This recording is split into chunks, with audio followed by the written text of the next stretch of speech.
ہم نے رمضان المبارک میں اللہ کو راضی کرنے کے لیے نمازوں کا اہتمام کیا، روزوں کا اہتمام کیا اور صدقات و خیرات کا اہتمام کیا، نوافل کا اہتمام کیا، نماز تراویح کا اہتمام کیا، قیام اللیل کا اہتمام کیا، اور پھر قرآن کریم کو پڑھنے سننے کی بھی ہم نے سعادت حاصل کی ہے۔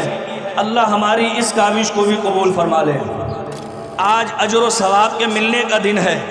آج جس طرح مزدور کو اجرت ملتی ہے، ہم نے بھی اللہ کی رضا کے لیے رمضان میں کام کیا ہے، رب کو راضی کرنے کے لیے۔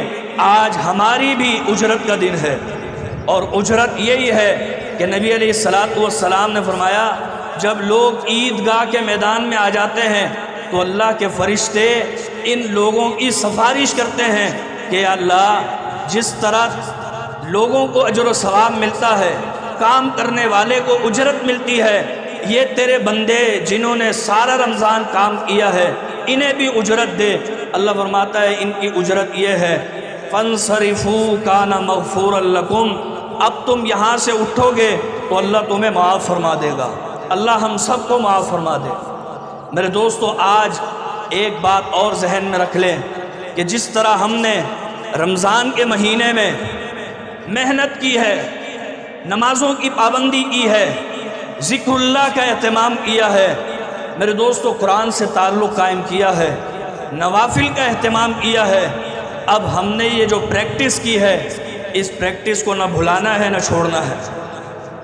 یہ پریکٹس سارا سال رکھنی ہے، حتیٰ کہ دوسرا رمضان آ جائے اور ہم مزید ٹرین ہو جائیں، اس کام میں مزید پختہ ہو جائیں، کیونکہ اللہ کو پسند ہی وہ عمل ہے۔